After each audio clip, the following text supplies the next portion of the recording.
पुण्यात 80 फुटी रोड परिसरात अतिक्रमण हटाव मोहिमेला सुरुवात। मोठ्या पोलीस बंदोबस्तात कारवाई सुरू।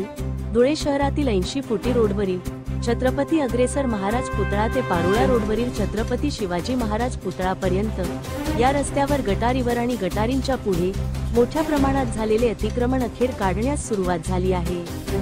धुळे महानगरपालिकेच्या अतिक्रमण निर्मूलन पथकाने अतिक्रमण हटवण्याच्या कारवाईला सुरुवात केली आहे। यामुळे सार्वजनिक रहदारीस अडथळा निर्माण करणाऱ्या टपऱ्या, पत्री शेड आणि इतर तात्पुरत्या बांधकामांवर जेसीबी फिरला। या 80 फुटी रोडवर परिसरातील नागरिक आणि व्यावसायिक दुकानदारांनी दुकानांचे शेड, टपऱ्या आणि इतर साहित्य टाकून मोठ्या प्रमाणात अतिक्रमण केले होते। यामुळे पादचाऱ्यांना आणि वाहनचालकांना मार्गक्रमण करताना अनेक अडचणींचा सामना करावा लागत होता। धुळे महानगरपालिका अतिक्रमण निर्मूलन पथकाचे प्रमुख प्रसाद जाधव यांच्या उपस्थितीत ही कारवाई सुरू झाली।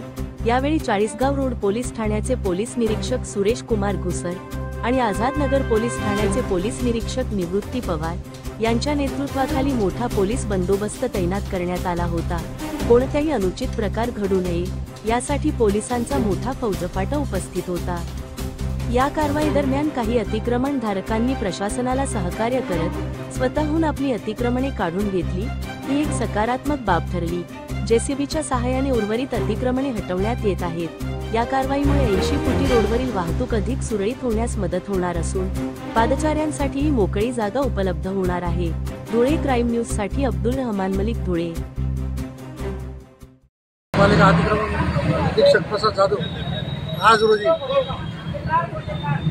80 फुटी रोड छत्रपती अग्रसेन महाराज पुतळा ते पारोळा रोड छत्रपती शिवाजी महाराज पुतळा लगत रस्त्याच्या दुतर्फा असलेले व गटारीच्या पुढे नागरिकांनी, व्यावसायिकांनी मोठ्या प्रमाणामध्ये दुकानांचे पत्री शेड, टापऱ्या, ढापे टाकून तसे वाहने उभे करून सार्वजनिक वाहतुकीचा अडथळा निर्माण केला होता।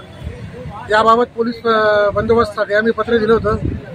त्यामुळे आज त्या अनुषंगाने आज कारवाई निश्चित करण्यात आलेली आहे। तसेच आजच्या कारवाईमध्ये चाळीसगाव रोड पोलीस स्टेशनचे श्री सुरेश कुमार घुसर साहेब, तसेच निवृत्ती पवार साहेब, आझाद नगर पोलीस स्टेशन व त्यांचे सर्व कर्मचारी व महानगरपालिका अतिक्रमण विभाग आज रोजी सदर कारवाई सुरू असून नागरिक मोठ्या प्रमाणामध्ये अतिक्रमण काढून घेत आहे।